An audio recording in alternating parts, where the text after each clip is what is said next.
kingine ambaye ni kikuu kuliko hiyo kipawa ambaye Mungu amepeana na ambaye ni mwanawe. Amen. Biblia inanena yeyote atakayemwamini huyo ambaye amepeanwa, huyo ana uzima wa milele. Amen. You know, wakati ambapo tunayoishi katika masuala ambayo tunayoishi, tunaishi katika ziko ambaye tuko ukingoni wa mambo yote. Amen. Na ninasema, jana tunasema ya kwamba hii ndio kizazi ya kipekee. Kizazi ambaye akizaidi kuwa jinsi ambavyo kinavyokaa. Kwa maana kimemwagiwa yote, Mungu amepeana kwa wingi na anahitaji kwa wingi kutoka kwetu. Amen. Hivi kwamba tukinena kuhusu kila kitu kwanza kinashangaza, ni watu kama ni waaminio wa ujumbe. Lakini ya kwanza hawajatambua ama hawajajua ni ujumbe gani huyu ambaye wanasema ni waaminio na wanaiamini. Kwa sababu hakuna ujumbe mwingine ulio mkuu kama jinsi ambavyo neno la Mungu linasema Mungu alipeana mwanawe wa kipekee. Ili yoyote ambaye atakayemwamini asipotee bali aweze kupata uzima wa milele. Apate kupata uzima wa milele.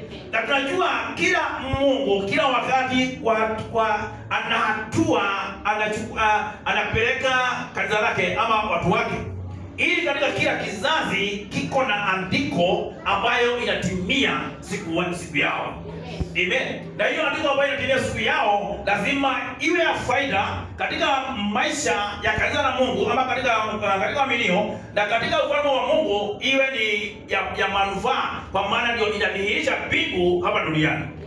Amen. Kwa hivyo Mungu akapeana kipawa kilio kikuu kuliko vipawa zingine zozote, na ambaye ndio mwanawe Elasa. Na hapa kwa maana anasema Yohana 1:12 anasema wale waliweza kumpokea aliwapea mamlaka, uwezo wa kufanyika kuwa wana wa Mungu. Wana wa Mungu, wale walimwamini, hao ni wale wamempokea. Na kumwamini Mungu ni kukaa kulingana na mapenzi yake. Amen. Katika kizazi ambacho tunayoishi, tunaishi kizazi ambayo ni kizazi ambayo ni ya bibi harusi, the bride age, ama kama the token age, the last age. Hivi kwa hapa tunaishi katika kizazi cha Laodikia, the last age, ambaye kizazi ambaye ni kiofu, ambaye ni kizazi ambaye kwa watu ambaye wanajigamba, wanajidai, very proud people, ambaye wanasema wametosheleka na wako na kila kitu, wakati ambayo ni mafukara. Amen. Mungu anapotazama kanisa lake katika siku ya leo, anaitazama kulingana na neno lake. Hatazami kulingana na kitu kingine yote. Anaangalia kama neno lake inafanya lile ambayo aliyokusudia. Amen. Na hivyo ambapo tukisema tunakaa wakati wa kurejeshwa. Amen. Kumbuka Mungu ametoa ama amepeana nabii katika kizazi cha Laodikia. Na kusudi lake ni ili aweze kurejesha kanisa lake katika imani ile ilikuwa ya mitume. Sasa swali ni hii, kwa sababu tukitazama katika Biblia tunaona jinsi ambavyo kanisa la mitume lilivyokuwa. Amen. Na tumejengwa katika misingi ya mitume ya Bwana Yesu Kristo. Hata kanisa hata Jerusalemu mpya itakuwa imejengwa ile ambaye baba wetu Abrahamu alikuwa anatafuta, imejengwa juu ya msingi. Amen. Na kwa hivyo kabla hiyo imani hajapatikana katika maisha yetu, ambayo hajadhihirika, ni kusema kwa kitu tunafanya. Mungu aturehemu. Amen. Na tunastahili kuwa kwenye makoti tukiomba Mungu ili Mungu aweze kuturejesha katika hiyo imani. Amen. Ili tunapotoka katika hiyo imani tuweze kuinuliwa zaidi. Amen. Ndugu yangu, dada yangu, wewe nikwambie, hakuna mahali tunaenda wakati wote neno la Mungu inawachwa isitumie katika maisha yetu. Petro aliuliza na wenzake, wakati Bwana, sisi tunapata nini na tumewacha yote? Yule ameacha sio kama nilikuwa ama nilikuwa wewe kama nini? Kama ni vingine. Ni kwa wale ambao wamewacha wakawacha wazazi wao, wakawacha madugu zao, Mungu amesema atawazidishia 100 kwa 100. Kwa 100. Lakini hiyo sio kitu. Hiyo sio kilele ya mambo. Kwa sababu unaweza kuwa na watu wengi lakini mwishoni jehanamu ile zaidi. Lakini akasema pale ingine akamwambia tena wakamuuliza pale pengine. Wakamuuliza ni Petro tu anauliza tena na Yohana hapo. Wanauliza tutapata nini? Wakaambiwa wakati mwana Adamu anapokuja katika ufalme wake, nyinyi mnahukumu wana Israeli. Mtakalia katika viti za enzi. Amen. Hiyo isitoshe. Kwa sababu hukumu inafanywa hapa na inafanywa katika watu wa kawaida ili waweze kuangamia. Kuangamia wale ambao hawajaamini neno la Mungu. Amen. Lakini zaidi ya yote anawaambia mwisho mpate kwa sababu ya kuacha yote mtapewa ama mtapata uzima wa milele. Amen. Kwa hivyo wewe na mimi tunastahili tujiulize ya kwamba kama tumewacha yote. Amen. Ikiwa tumewacha yote ni kusema hatuna uzima wa milele. Hatuna uzima wa milele. Kwa sababu ikiwa wale ambaye hiyo ndio neno la Bwana. Hiyo ndio neno la Bwana. Amen. Wale watu wako na ujasiri wa kusimama na kuuliza Bwana. Una ujasiri, una ujasiri asubuhi leo. Tunaweza pia Bwana, mimi Bwana, Bwana tu wa mwokozi wangu, mimi nimewacha yote. Nitapata nini? How many? Ni wangapi ambao hapo wanaweza apia Bwana leo, asubuhi leo?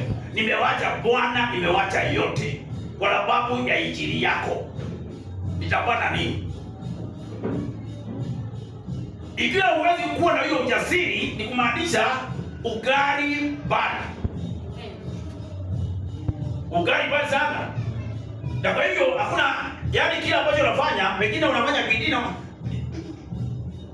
ile ufifu, laziness ambayo iko na katika kanisa la leo haiwezi kudhihirisha Bwana. Bwana hawezi kuonekana. Kanisa la kwanza, kanisa la mitume, upendo ule ambao walikuwa nayo hatuna. Na ufunuo wa neno la Mungu, tumepata ufunuo zaidi ya ile ambayo walikuwa nayo. Hiyo siondoke hapo. Lakini kile ambacho walikuwa nacho hatuna. Kwa hivyo ikiwa tuko na ufunuo, Mungu Biblia inasema nini? Katika Luka 12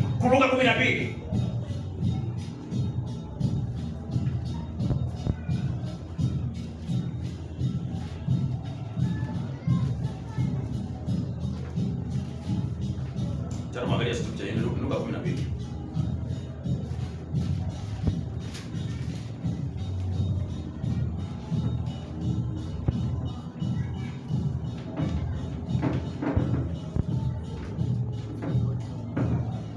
What's it?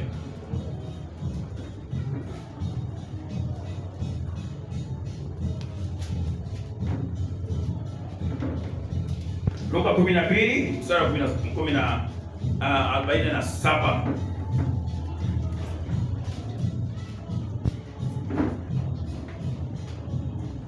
Na mtume yule aliyejua mapenzi ya Bwana wake.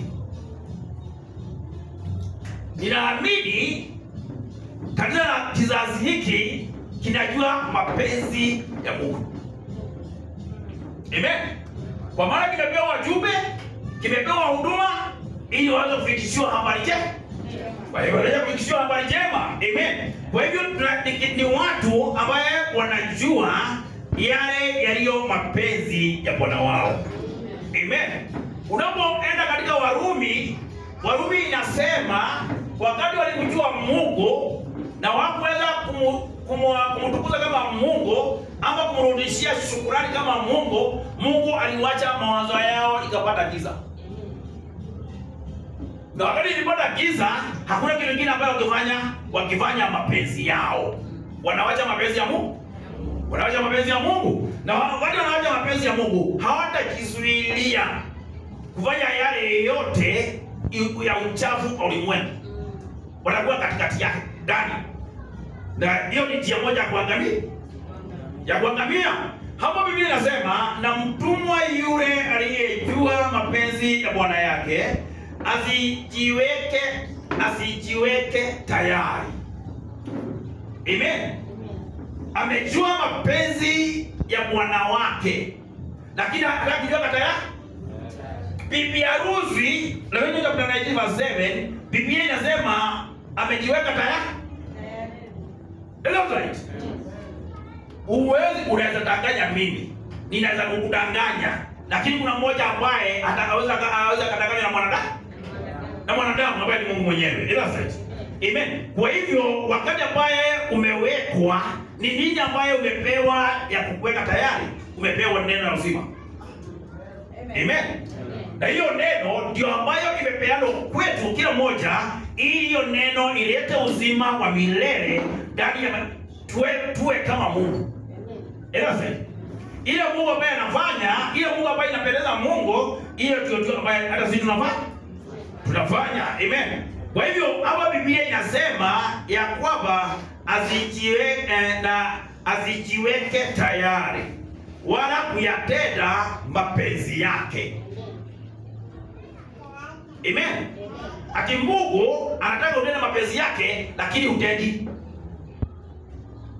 Unajua mapenzi ya Mungu, lakini huwezi kuyatenda. Kwa hivyo wewe uweza pili kuwa mmoja wa wanafanya kazi ya Mungu.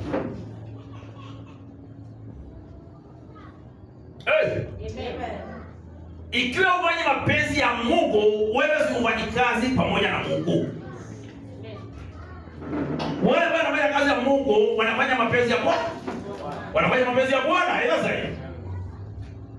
Na ikiwa unajui mapenzi ya Bwana, Biblia inasema tunaifikia iko hapa tu. Ikiwa unajui mapenzi ya Bwana, lakini wale ambao wanajua mapenzi ya Bwana wao na hawajiweki tayari,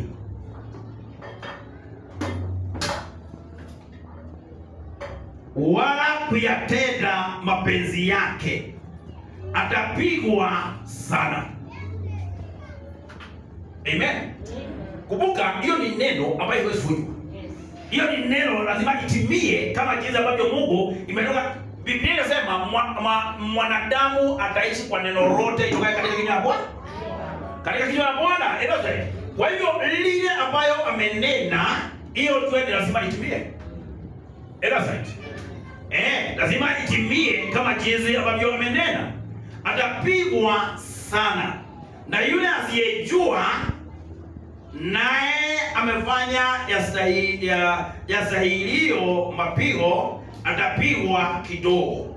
Na kila aliyepewa wingi, kwake huyo vitatakwa vingi. Naye waliyemwekea amana vitu vingi, kwake huyo watataka na zaidi. Amen. Hauwezi kuwa tuko kizazi ambaye kimemwagiliwa yote ya Bwana na kinakaa kama kizazi ambaye hakina chochote.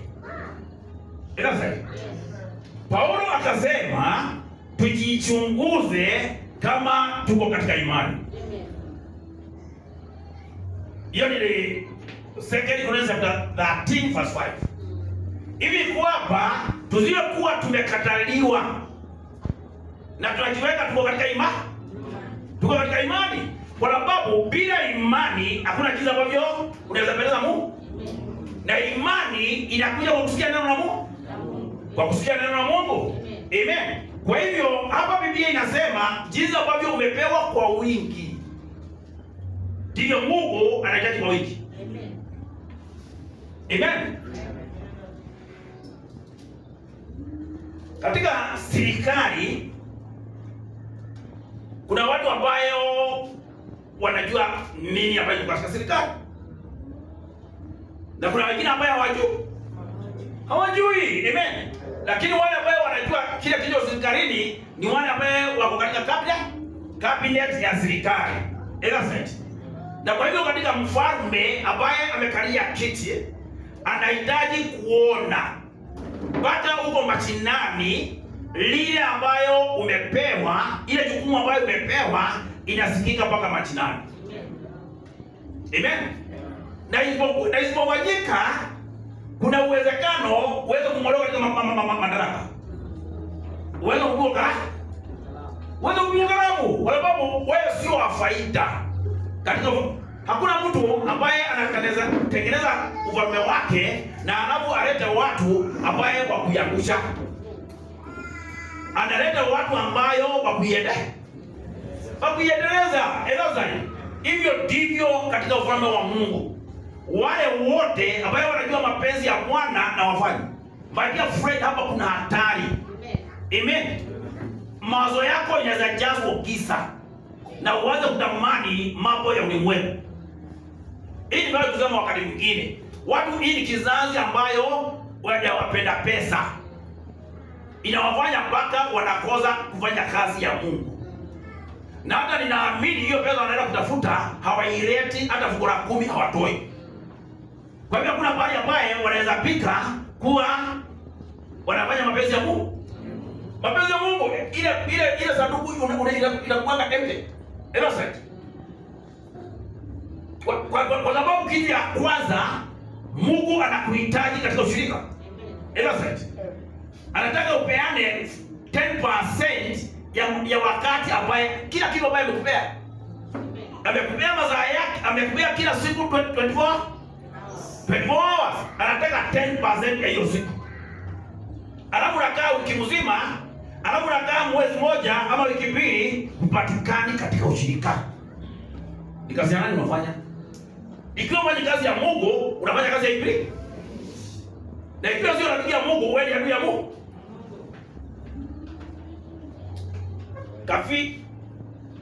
Mtu wa ulimwengu akifanya uovu na Mkristo afanye uovu, Mungu ni mwenye haki. Amen. Hata hukumu kafiri na au akona kuhukumu huyu mtu mwingine katika haki kwa sababu amepata jina ya kuitwa Mkristo. Unashika? Mungu wetu ni mwenye haki. Kwa hivyo ukiwa unataka kufanya mambo ya haki kwa sababu yeye ni mwenye haki ndio anataka kuwa mwenye haki. Elozite. Kwa hivyo ikiwa ufanye kazi yake wacha kumsumbua. Jiende ama jiongoze vile kwa sababu utazidi kuumia kama watu wa ulimwengu. Ulimwengu waelewa katika wakati wako.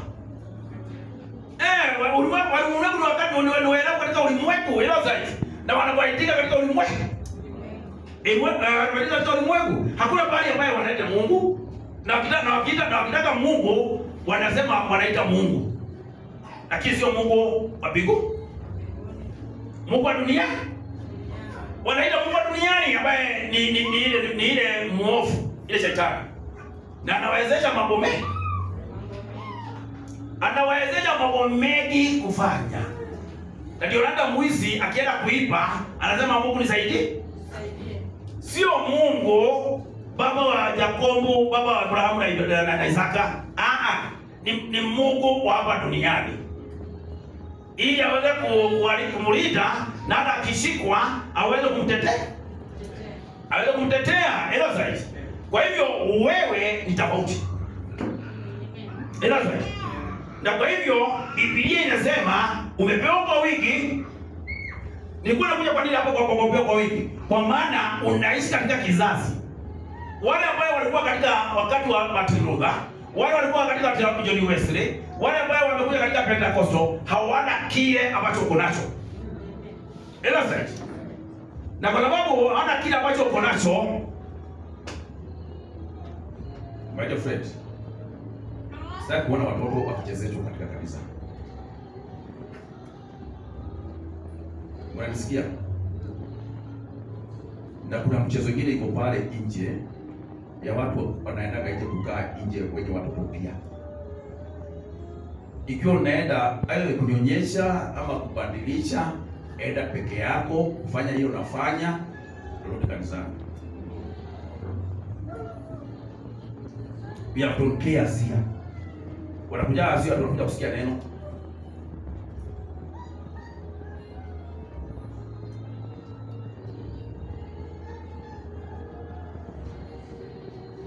Kwa hivyo hiyo kitu ishe basi.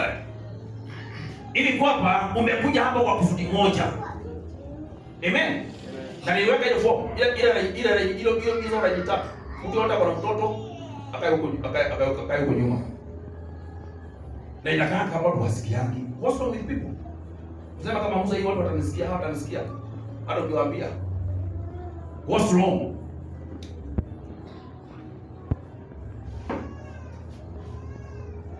Hicho kitu ambacho kitatuharibu hata katika maisha yetu ya kawaida. Na kutokuwa watu ambao ni waaminifu, watu ambao wanaweza kuwa jambo na wasikie.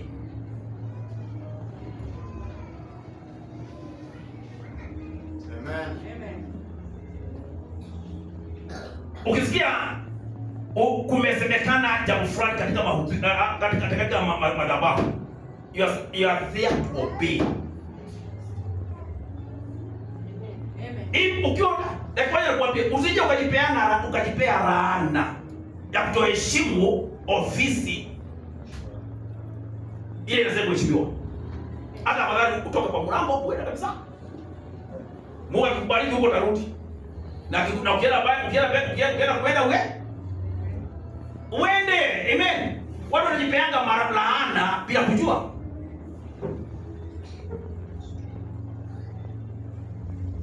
Lazima uheshimu. Tumekuja hapa kusikiza neno la Mungu. Amen. Na ndio nawaambianga, ukisema nyinyi wa ujumbe, ati mnaamini ujumbe, sikiza vile brother mama alisema. Yeye mnaona anasema tufungie nyumba. Anawachwa nyumbani akiwa amefungiwa kwa nyumba. Ikiwa anakuja kuleta disciples kanisa. Kwa sababu hapo sio pale ya mchezo. Hapo sio pale ya mchezo. Na ati watoto hawapigwi. Watoto wanaweza kutandikwa kabisa. Baka analala hapo kwa hiyo sakafu. Wewe sio serikali ya Kenya ambayo ingeondoa kijiti kwa mtoto. Wewe ni mtoto wa Mungu.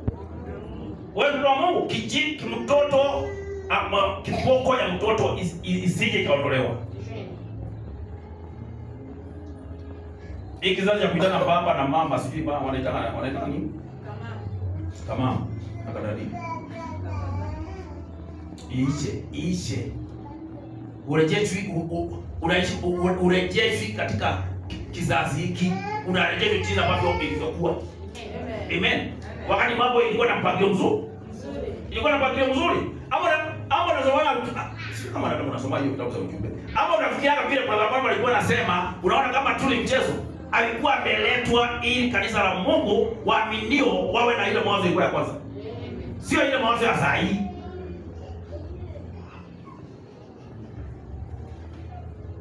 Ya watu ambao ni waasi na wako katika kanisa la Mungu. Usijipatie laana. Hata badala ukoza kukuja siku hiyo au ikiwa siku uko na roho ya kuja, weka nyumbani. If you cannot respect the office of the pastor, my dear friend, stay at home. Usikuje.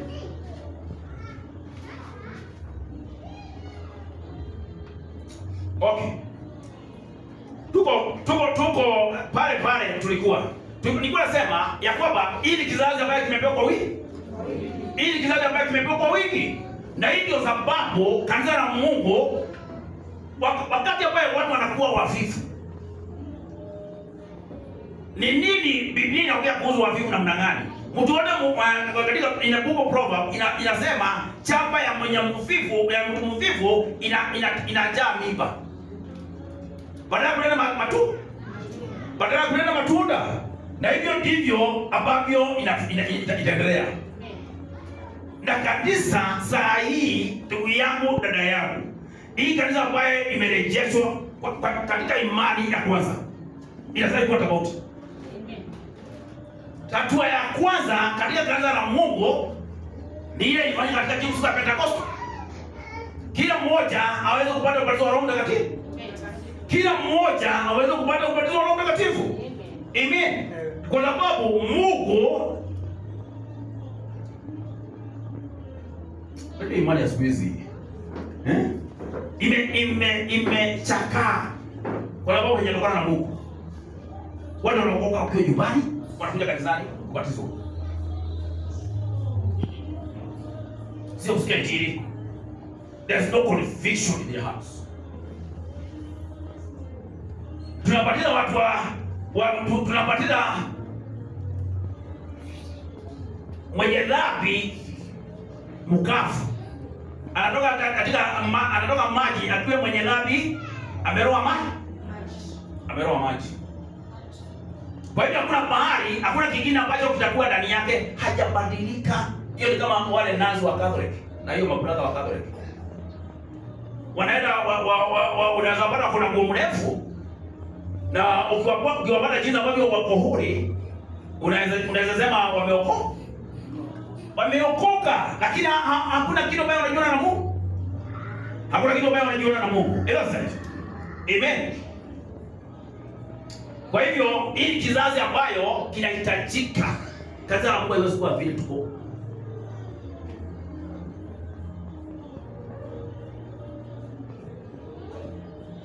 Watu wanataka kuacha yote, wanataka kuwa na yote na hapo wanaenda mbinguni. Hakuna kibeba ulimwengu utaiweza. Na hizo shughuli ambayo watu wanajiweka nazo, hizo shughuli ambayo watu wanajipea 24, yani hata tio sio 24, wiki mzima ataana na baadhi ya Mungu. Hata mara nyingine Biblia watu wanataka Biblia kanisani kwa sababu hana haja na Biblia nyumbani.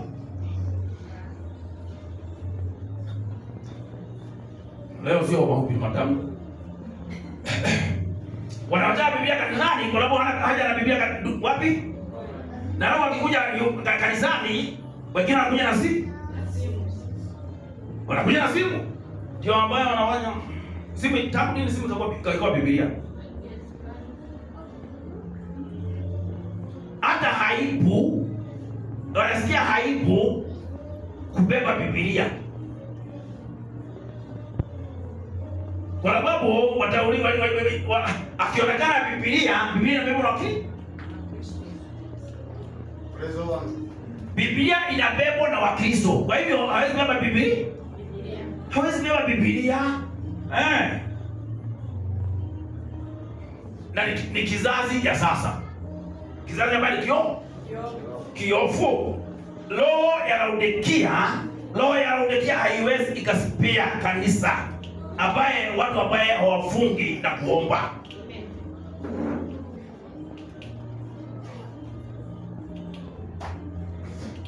Kwa maana hiyo my dear friend, wacheni hizo pesa mnatafuta. Kanisa Mungu haitaki hizo pesa yenu. Atio kwa wako iendelee.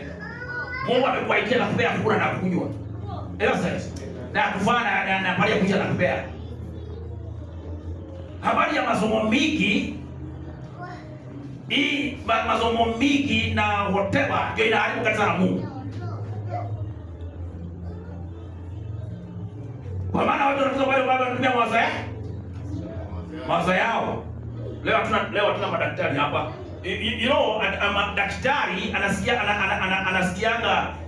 anajua vile ugonjwa inatembea katika mwili. Kwa hivyo wakati anatoa kama za kuzinizi, anajua katika hali ya tahadhari. Anajua hii ni homa. Jamaa mwingine ambaye hajaelimishwa katika hiyo hali, yeye anatoa kama za anaendelea safari zake. Anaenda shughuli zake kama kawaida. Amen. Wewe unazunguka kwa sababu unatumia akili zako. Hivi kwamba tunaishi katika kizazi watu ambao wanatumia akili zao. Na wakati Biblia inakwambia usitumie akili zako. Usitumie akili zako. Ila right. Amen. Kuwa na ile wazo ilikuwa ndani ya Kristo. ndani ya Kristo. Amen. Tunajua ndio umekuja Nairobi. Nairobi ni pale ya kutafuta pesa. Kila mmoja analilia kupata pesa. Kwa nini usililie kupata ufalme wa Mungu? Nini ambayo inatangulia? Ufalme wa Mungu. Yes. Kwa hivyo ikiwa unaweza kuwa umekosea sana na unisikize mzuri, umetangulia mambo ya ulimwengu, ndio nakimbia. Badala ya kuangalia mambo ya Mungu kwanza, ili mambo ya ulimwengu iweze kufuata.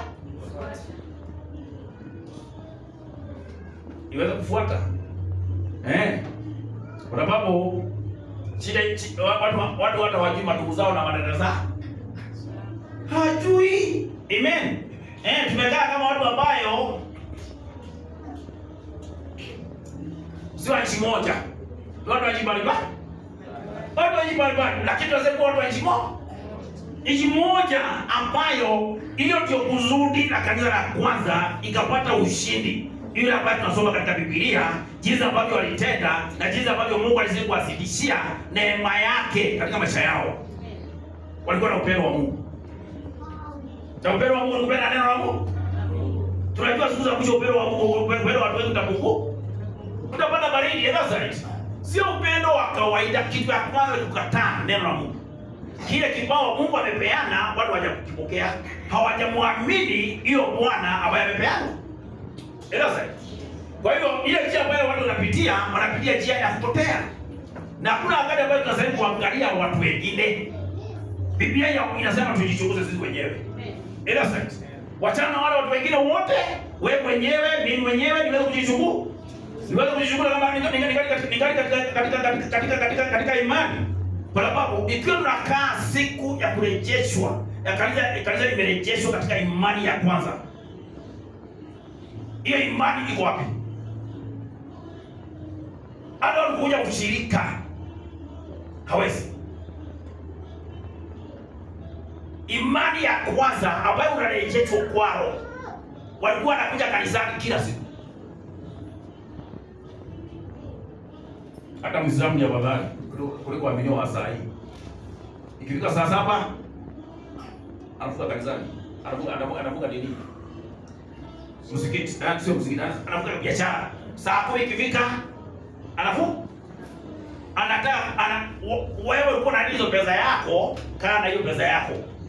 Na ikiwa kuna kitu ambacho ulikuwa unahitaji kwangu, utakuja baada. Lakini hapo watu wanataka kufanya kazi 24 hours. Wapeleke pesa wapi? Ya nini? Wapenda pesa wako na hiyo iko kitabu gani?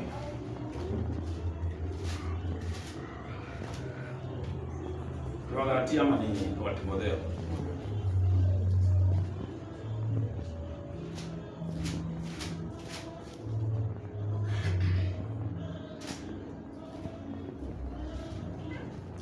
Galatia chapter 6. Not Galatia, Timothy chapter 6. First Timothy.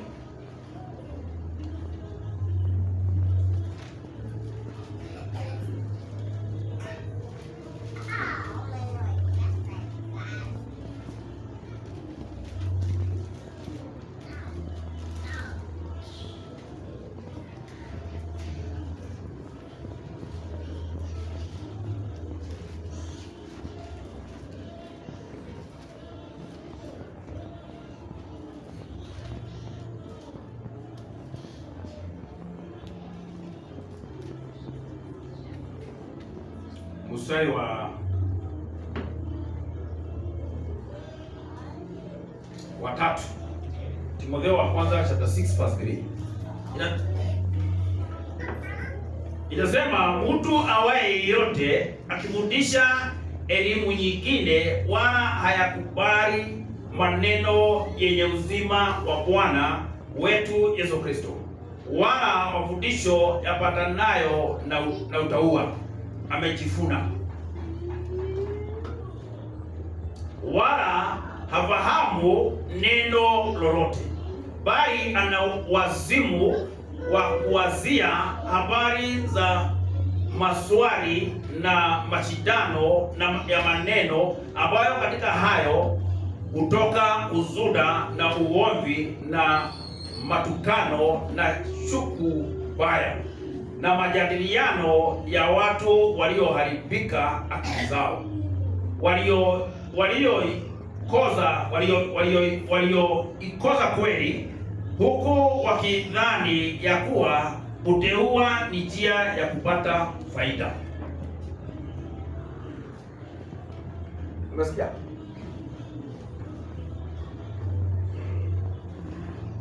Kuteua sio njia ya kupata faida. Sio kupata faida. Walakini kuteua pamoja, hiyo mstari wa 6. Walakini kuteua pamoja na kuridhika ni faida kubwa.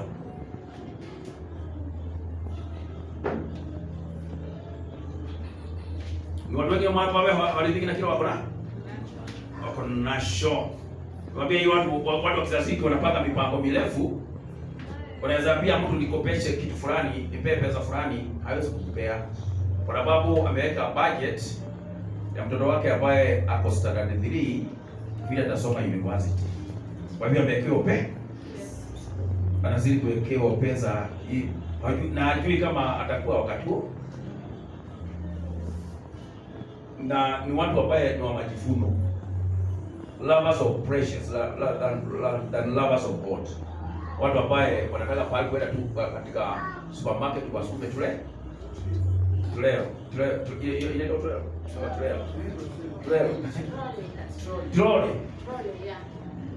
Hiyo ambaye inasukumangu halafu ikiwa imejaa sawa sawa. Wanaweka katika fridge chakula ya mwezi mmoja. Chakula ya mwezi mmoja. Hiyo ndio kizazi ambacho tuko nacho. Kinajali mpaka wiki ijayo itakuwa namna gani. Hiyo ni mtu ambaye hiyo kukupea kitu yake kwa dear friend. Anaweza kwanza akule achipe ya kutabikia.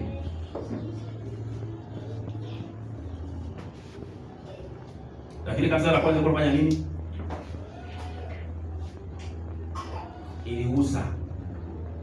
Iliuza ile ambayo walikuwa nayo. Ili kila watu wawe sawa sawa. Wawe sawa sawa ila zaidi. Kwa kunaweza kuwa kanisa ambayo iko na ufunguo na iko na imerejea katika hiyo imani na inaongezewa imani juu ya imani na halafu haiwezi kuwa na kile ambacho wale walikuwa nacho. Na wanaenda mbinguni.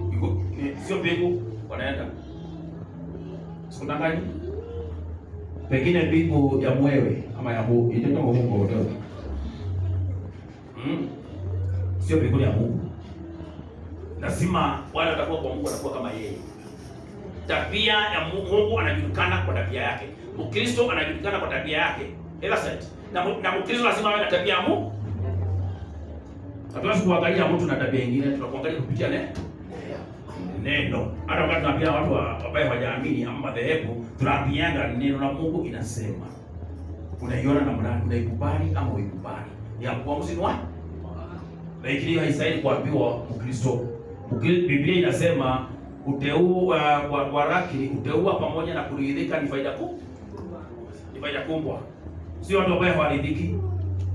Kwa maana hatukukuja na kitu duniani tena, hatuwezi kutoka na kitu.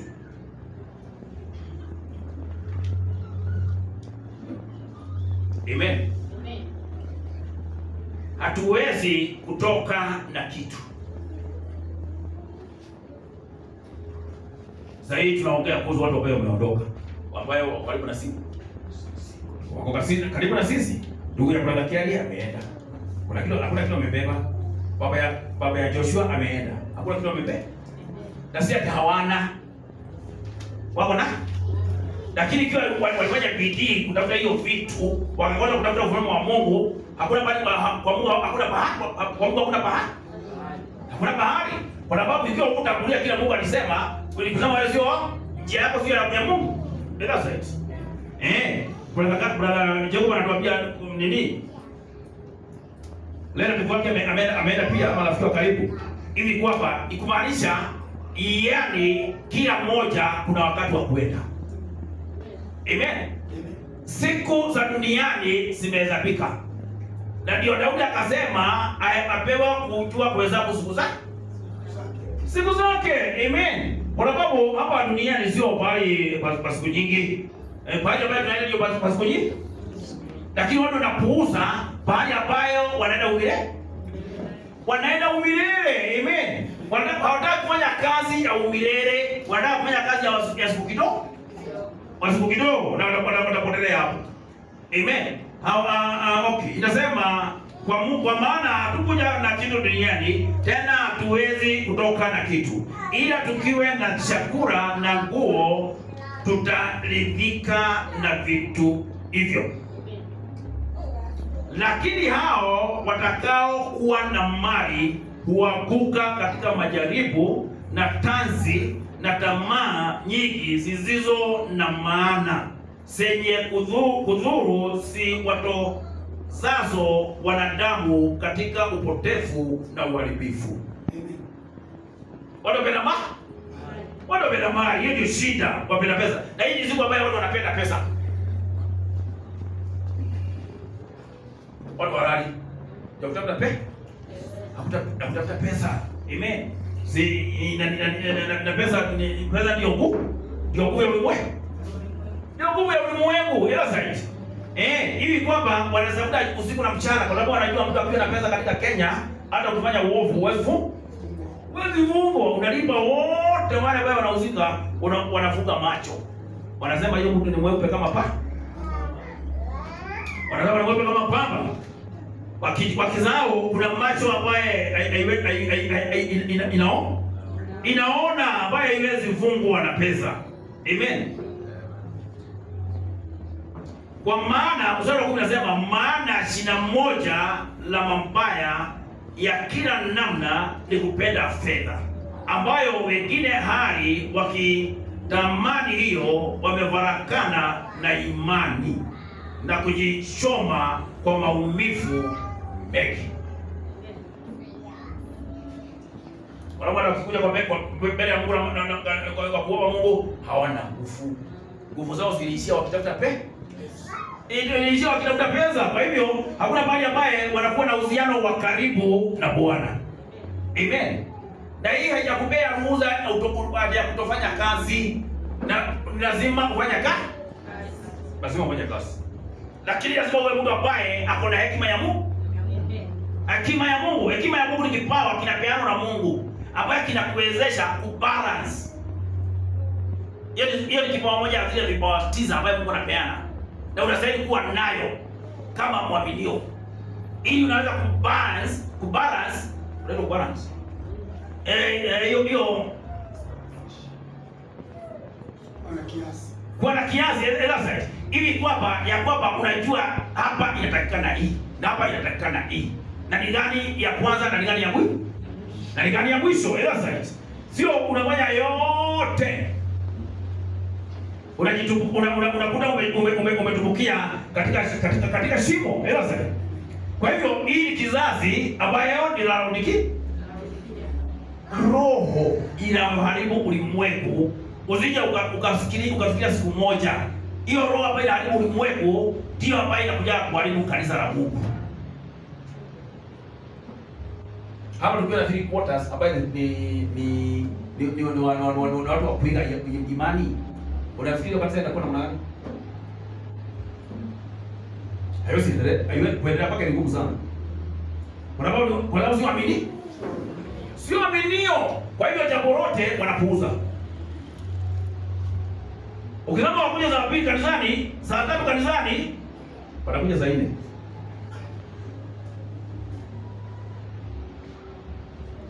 Kwanza afue nguo, hata kipata rafiki yake kwa barabara wanasimama wanaongea. Hana haraka. Amen. Wakati kuna mwingine analilia bila anaweza pata nafasi kidogo tu achomoke apate pale pale anazaenda ushirika. Right. Lakini kwa sababu wewe umepewa wewe kwa meza, unaichukulia maana? Uichukulie maanani? Ujakai mtoto ambaye anakaa na chakula kwa meza na kwa nini? Ndio kama unaona hizo kwa friji na kadhalika. Hajui maana ya chakula. Hajui maana ya chakula. Amen. Ndio naona watoto wa siku hizo wamekuwa vichwa ngumu. Vichwa ngumu. Wana chakula ya kumwaga chini. Siwezi kukumbuka wakati mmoja tulikuwa na mwaga chakula chini. Wachani mwetu. Na wakati wetu tulikuwa na chakula mingi. Watu walikuwa wanafuna maiti. Na mkimo inawekwa ya kutoa. Tulikuwa tunakula chakula ya maana. Na ndio Mungu amepeana ujumbe katika kizazi zetu ndio tuweze kula chakula ya maana. Chakula ya maana ambayo ilikuwa inakuliwa na mitume. Sio hii chakula wakati huu. Chakula wakati huu inaonekana haijengi, haileti nini, haileti watu wakuwe na afya. Watu wanakuwa ni wagonjwa. Watu wanakuwa ni wagonjwa kiroho. Amen. Hivi kwamba lazima uwe na pampu nyuma yao ili uweze kuwapuliza ili at least kumbe suondoke. Hiyo Israeli wa muuminiwa. Muuminiwa ila kuna jua, kuna baridi, yote wakati wote ako sawa sawa. Amen. Amen. Kwa hivyo hii ni nyakati ambaye watu watakuwa wapenda pesa. Tafikiri waambiliwa wapi? Kwanza as a believer. Uko yeye wanasikizana. Mtu akifanya jambo anataka kuona mwingine anafanya. Sio kama hapa ukiwa unafanya kazi kama hiyo, ukiona wewe wanapeleka mtoto wake primary na wewe unataka kupeleka wako primary. Na ukiwa wewe pale anatoa pesa yake. That's it. Ikiwa somesha mtoto wako pale ambapo unaweza. That's it. Hiyo pale pengine wacha Mungu ataendesha. Amen. Hivi kwamba kwa sababu kuna wasimu uliko na watu wa kwetu wanaenda watoto pande hii. Naye watu wa pande hii wanachukua watoto wanapeleka pande gani? Sio ni ujinga.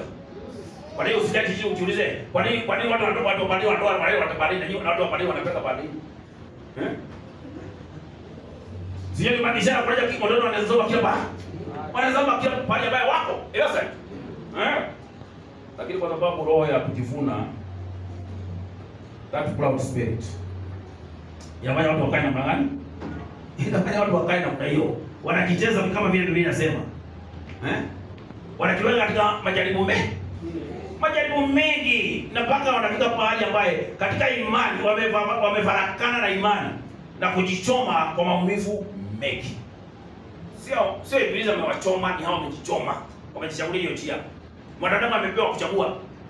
Biblia kwa sababu Bwana kuingiza shetani. Shetani anafanya kazi nyingine, kazi zote ile watu wanafikiriana. Wewe mwenyewe unajichagulia. Ila sasa. Niwaambia as a believer, kama Mkristo, hata ukitenda dhambi usikuja kuambia hapa ati unajua ni Ibilisi aliniongoza. Kulikuwa naye wapi? As a believer. Unataka na yeye? Unless wewe unataka na yeye ni rafiki yako. Unataka kukana kauli kama Adamu.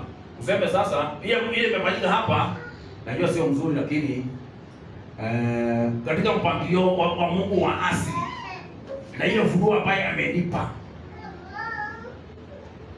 Hapa najua kuna penalty. Lakini hiyo penalty haiwezi kanimaliza.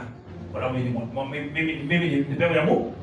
Ni pepo ya Mungu. Kwa hiyo anajiuzia makosa ya mkewe. Amen. Na ndio Biblia wakati inasema Adamu hakudanganywa. Na wana wa Mungu hawasaidi kusema wametanganywa. Amen. Wacha kuingiza na Ibilisi. Wachanga hiyo mambo watu hapa. Ni Ibilisi shetani. Amekupeleka wapi? Ulikuwa na shetani nini mlikuwa na urafiki na shetani? Asabiriwa. Shetani unajua kasi yake anataka kupeana kitu ambaye kinakaribia kile ambacho uko nacho. Kwa sababu kazi yake ni kuiga. Kwa sababu kile Mungu amekupea anataka kuleta kingine ambaye kinakaribia. Unakwambia ndugu, unaweza enda kanisani lakini sio lazima uende kila siku. Na sio lazima uende ile saa ambayo kanisa inaendagwa. Unaweza fanya shughuli nyingine kidogo na alafu wewe anakuambia shughuli nyingine kidogo. Amen. Unakwenda kutimiza yale aliyomaliza ya Mungu. Aliyejua mapenzi ya Bwanawe na hakuyatenda. Viboko ziko. Lazima ujue mapenzi ya Bwana na uweze kuyatenda. Amen. Sisi watu ambao hili kizazi ambaye kimebarikiwa. Amen. Na kwa hivyo tuna Biblia ama neno la Mungu ambaye ndio kioo yetu ya kujiangalia nacho. Tuone kama tuko katika imani. Kwa sababu kanisa ambaye imejaa roho wa Mungu anatawala, hao watu hawakuwa na sura ambaye haipendezi Mungu.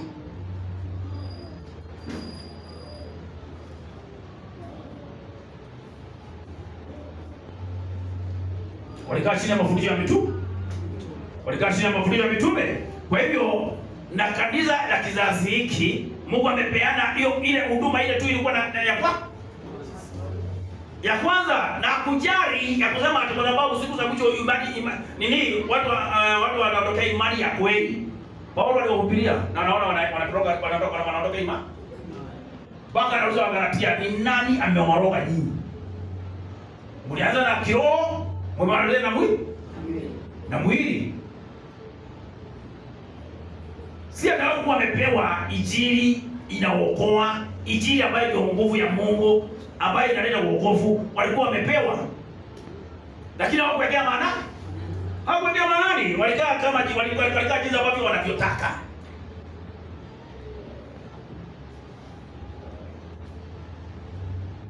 Sio kukuja tu kanisani.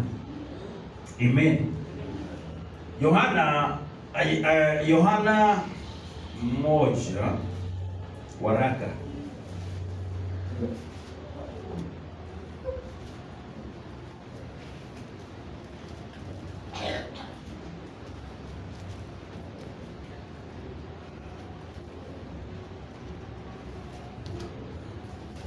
Yohana 1:1.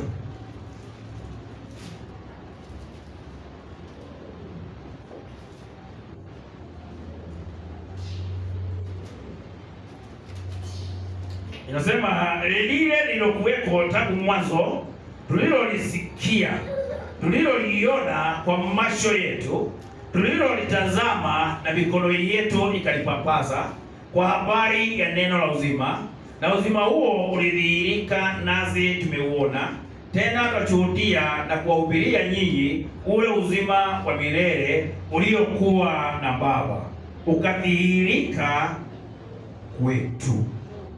Amen. Nisema kanisa la kwanza haikuwa na hali ya kuanzia ama guesswork. Ilikuwa kanisa ambayo ilikuwa na kile ambacho ni halisi. Ila sasa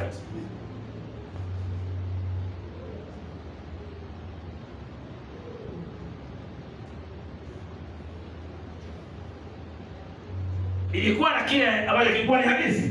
Ya kwamba Yohana akinena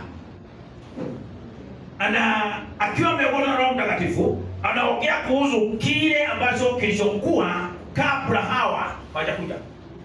Amen. Kile kilikuwa tangu mwanzo. Kile ambacho walikuwa wanasikia. Sasa anasema tuliliona kwa macho yetu ule utukufu wa Mungu. Wakati ambao walikuwa na Petro na Yakobo, wakati Petro alikuwa anasema waje tujenge hema 3 hapa, sauti ilitoka mbinguni ya kusema huyu ndio mwanangu ambaye ninapendezwa na yeye, msikilize yeye. Na picha ya Elijah ikaondolewa, na picha ya Musa ikaondolewa, akabaki Bwana mwenyewe ndio ananena. Hivi kwamba wakati ambao wanapeana ushuhuda, wanapeana kile ambacho ni halisi, ambayo walisikia na ambayo wameiona na ambayo wameigusa. Amen. Wamepewa uzima wa milele. Na Bwana mwenyewe akaapia wanafunzi wake ya kwamba ndani yenu kutatoka chemchemi ya maji ya uzima. Amen. Hivi kwamba kuna mito ambayo tutakayotiririka kutoka ndani yenu. In the book of John chapter 4 chapter 7. Hivi kwamba ya kwamba ile ambayo walipata. Wale tusifanye guesswork. Amen. Lazima tupate kile ambacho ni halisi. Kwa maana Mungu jinsi ambavyo alipeana roho wake wakati wa kwanza, ndivyo atakapeana hata siku za mwisho. Vile wa kwanza alibatizwa, ndio hata wa mwisho atakayebatizwa. Na ahadi ya Mungu ni wale ambao wanatumwa kutoka moyoni mwao. Wanakuwa na hiyo hukumu, hiyo conviction ya kwamba ni wenye dhambi. Wanaongea kama wale Wayahudi ambao walisikia Petro akiwaambia yule Bwana ambaye yule Yesu ambaye mmeagika msalabani, hiyo ndio Mungu amefanya kuwa Bwana na Mungu Elazar. Na wakasikia mioyo yao imeshomeka. Kwa maana matarajio yao ama kile ambacho walikuwa wanataka wanataka kuhudumia Mungu. Na ndio kwa ndugu zetu tufanye nini? Tufanye nini? Amen. Hii ndio hatua za kwanza katika maaminio. Ya kwamba unatumwa kutoka moyoni mwako. Unakiri Bwana kutoka moyoni mwako. Unapelekwa kwa maji, unabatizwa katika jina la Bwana Yesu Kristo. Bwana mwenyewe anapeana Roho wake Mtakatifu. Sio wewe. Anataka utende Elazar. Na ukae katika kusanyiko wa watakatifu. Ukae katika kusanyiko wa watakatifu. Amen. Ndio uweze kurudishwa na kujulishwa yaliyo mema. Sio hiyo wokovu ambaye my dear friend, tuangalie hii injili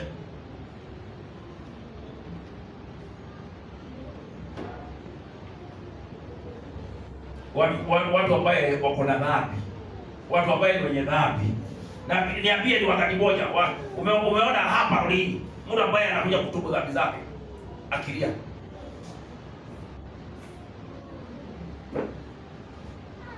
Ni watu ambao hana hukumu katika mioyo yao.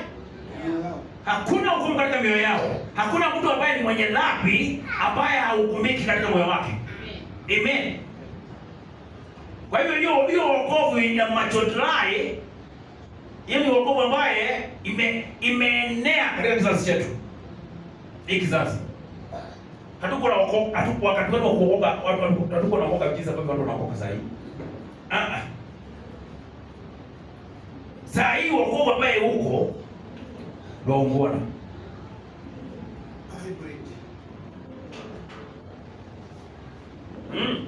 Kwa hivyo jinsi ambavyo unaona katika jinsi ambavyo ulimwengu ilivyo.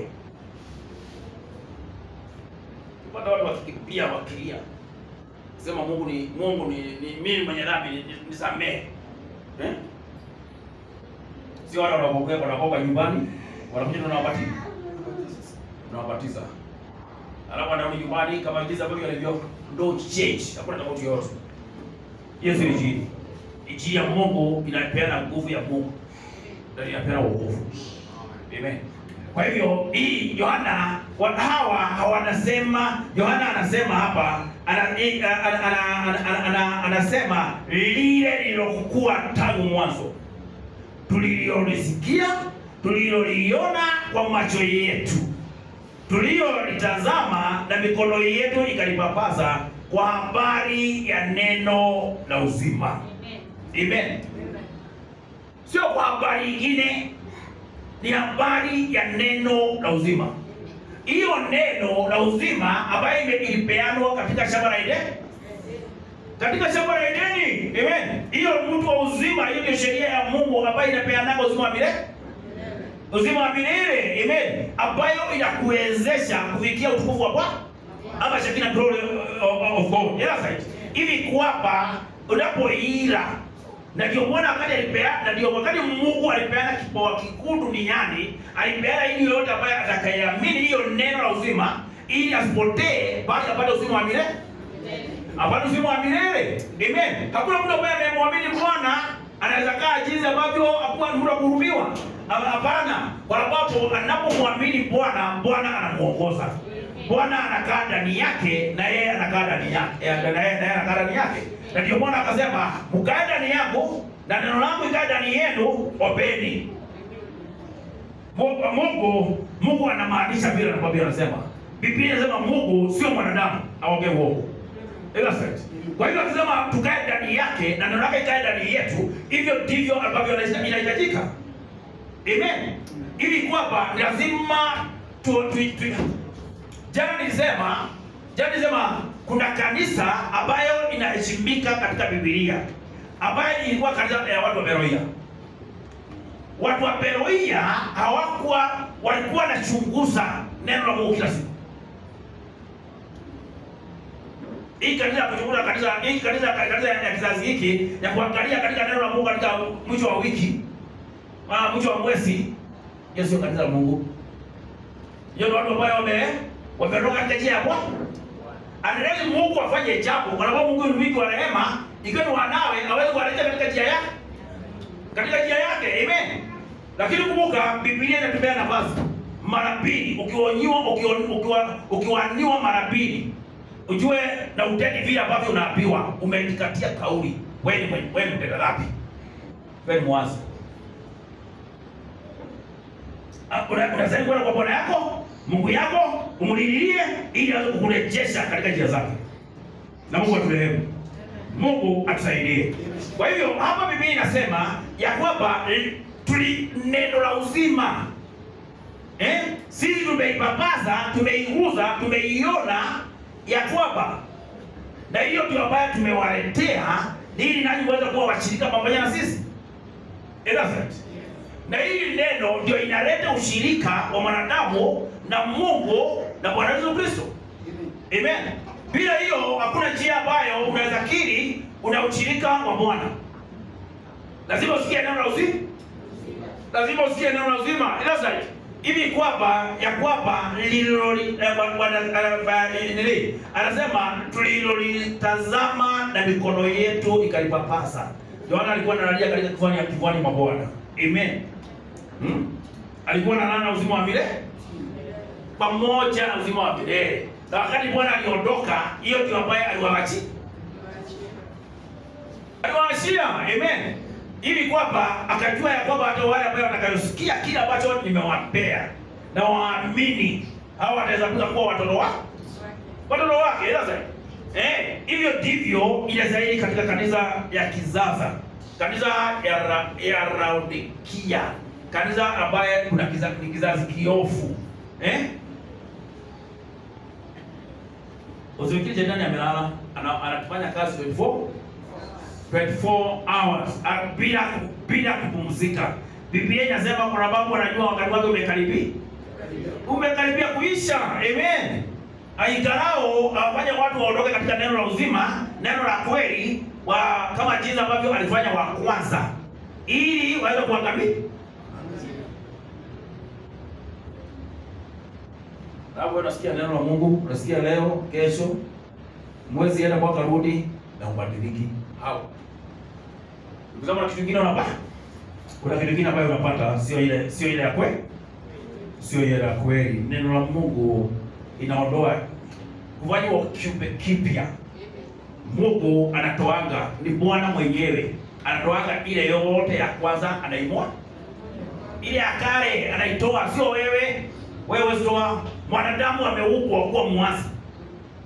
Kwa hiyo ukisikia unazidi kuwa muasi wa neno la Mungu, kumbuka ile ya kale haijatolewa.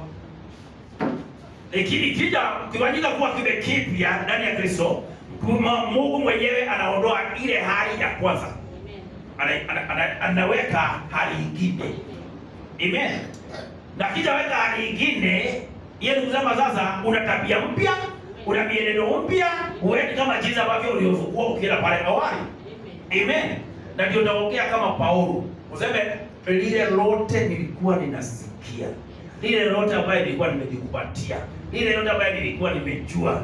Yote nimehesabu kuwa mafi. Ili nimjue Bwana katika nguvu ya kuvuka kwake. Katika nguvu ya kuvuka kwake. Hiyo ndio neno la Mungu. Ukiona hali ya kale haijabadilika, ni ujue hujabadilika.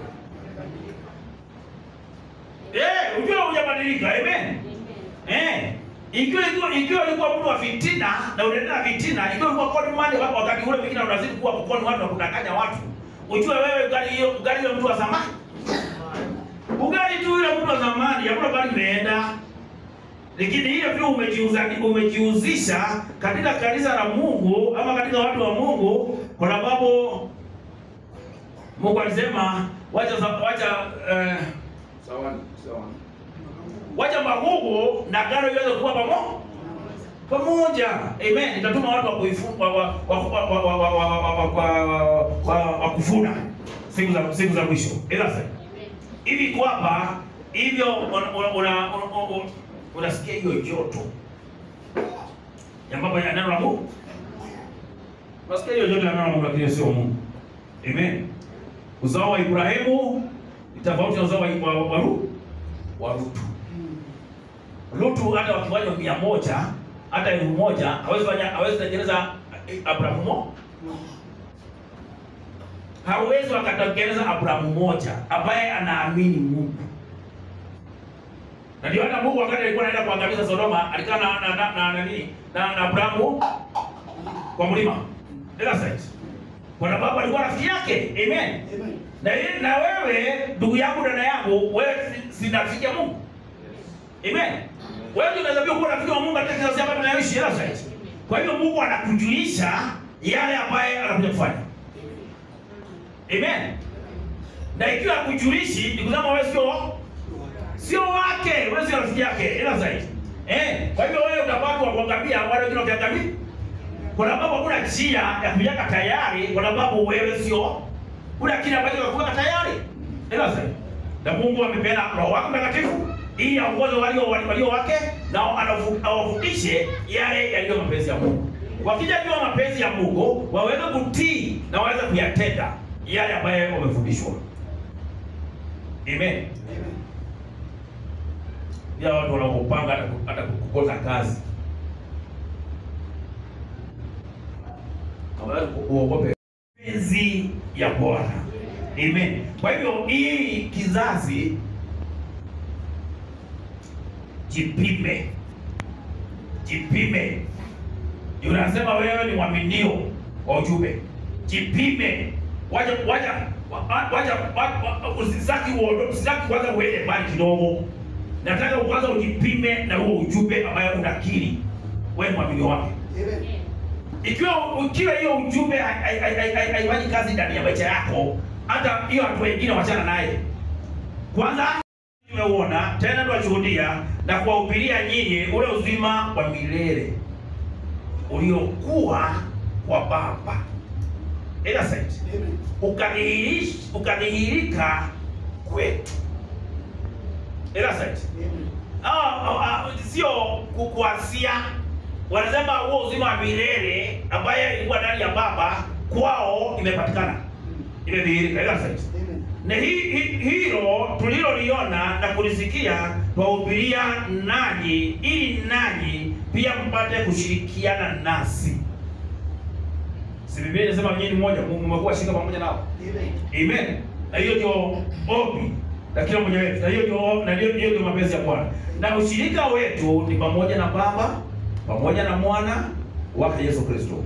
Na haya twayaandika ili furaha yetu itimizwe. Amen. Na hiyo ndio na hii ndio habari tuliyoisikia kwake na kuihubiri kwenu ya kwamba Mungu ni nuru wala giza lolote hamna ndani yake. Hapo ndio watu wamekatalia. Amen. Wataka kutembea katika nuru ya katika nuru ya Injili. Wataka kutembea katika nuru ya Injili. Neno la Mungu linakuja kuwatenganisha na ulimwengu. Na watu wanazidi kujiunganisha na ulimwengu. Watu wanazidi kuwa kimoja na ulimwengu. Bwana alisema yule ambaye atakayewacha mama yake, yule ambaye atakayewacha ndugu yake, Mungu atampea wengine. Kwa sababu ya hichi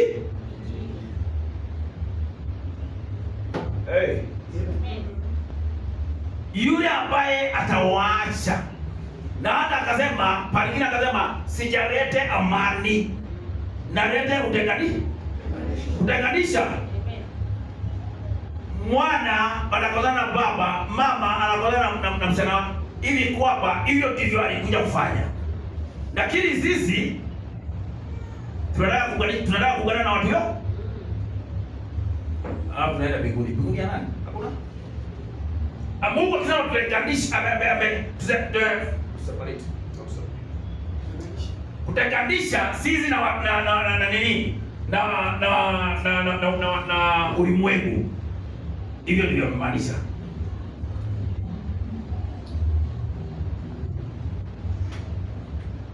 Watu ambao Qur'ani, watu ambao wamelaaniwa ni watu ambao wanategemea wanadamu. Atunatazama mwanadamu, unaona kama mwanadamu akiwa hayuko ni kama huwezi ishi. Hao kwani kwanza ndiye alikupea uhai.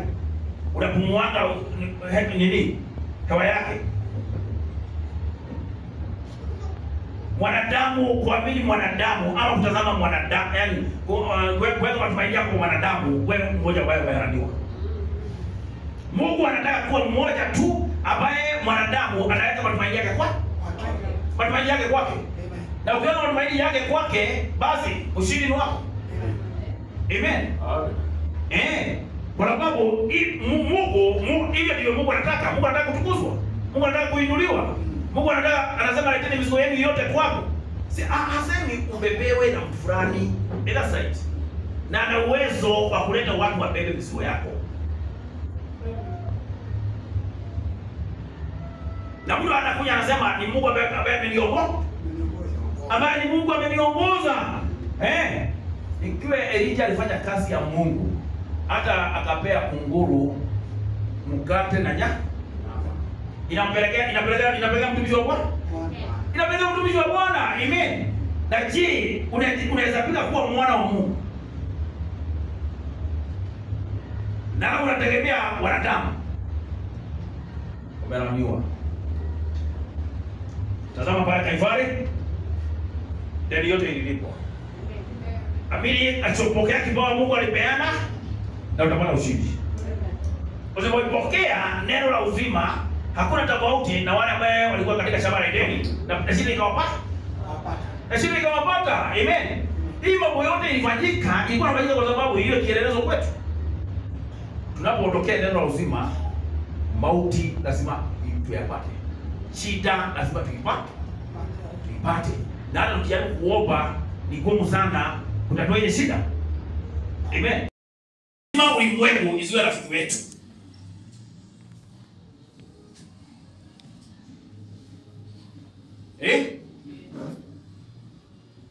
Hii unafanya biashara, usione biashara ya kafiri ambayo tunakimbizana na kafiri.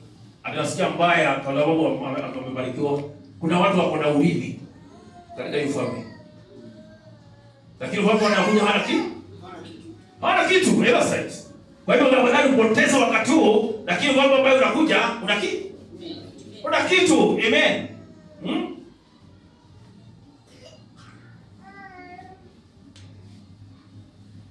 Hii maisha ya kuishi town mbele mangumu. Wale mapepo yote inakaa. Ukisikia na ndio headquarter ya Kenya, hiyo ndio headquarter ya mapepo yote ya Kenya. Usije ukadhania ati headquarter ya nini, no. Hivyo headquarter ya ishi, ndio headquarter hapa ndio ibilisi anataka kufanya mambo yake sawa. Akisambaza nje ya kuishi. Ndio hata wale inaweza kuwafikia. Kama baba yako Abrahamu. Wewe ni mbegu ya Abrahamu. Ambaye alikaa kwa mlima. Na baba yako Abrahamu alikuwa tajiri. Hizo tajiri ambaye tunafukuzana naye. Ila sasa. Amen. Ndio aliweza kuwa na wakati mzuri pamoja na Mungu. Amen. Hii ni nyakati za hatari. Usichukue neno la Mungu kwa njia rahisi. Akisema ni nyakati kutakuja siku za hatari. Unajua ni hatari. kila kona. Ni wapi ambayo ni nani wapi ambayo unapata amani zaidi? Unless ndani ya Kristo. Hapo ndio unaweza kimbia baada ya amani. Hii dunia yote wale wengine wanasema uchumi inaharibika na kadhalika. Itazidi kuharibika.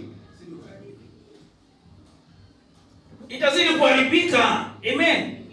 Kwa maana kuna lile neno la Mungu ambaye anataka itimie. Itimie. Ila itimizwe kwa na itimizwe na nyinyi kwa nyinyi na roho katika ulimwengu.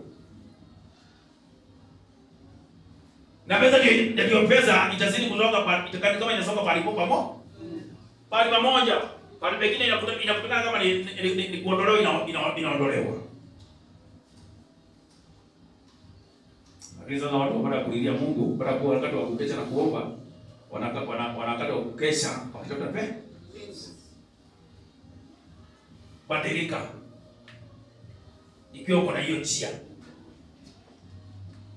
Ati unalala ukiwa umechoka. Kwa sababu uliingia kazi usiku, ukatoka usiku na unasikia tu hajatosha. Siwaambia Mungu mpe kazi ya masaa kidogo na alafu inatosha. Na ukiwa unalala kazi kidogo, kazi ya masaa kidogo na inatosha, kwanza ufuate ufalme wa ile ingine anaileta automatically. Kwa mtu ambaye kwa kazi ya Mungu. Iko kazi ya Mungu utasumbuka. Vile Biblia tumesoma hapo. Wewe mwenyewe ndio umejiwekea chidara ya kujidunga naye. Kwa sababu umekataa mapenzi ya Bwana. Umekataa mapenzi ya Bwana. Na Bwana awabariki, awabariki somo lake.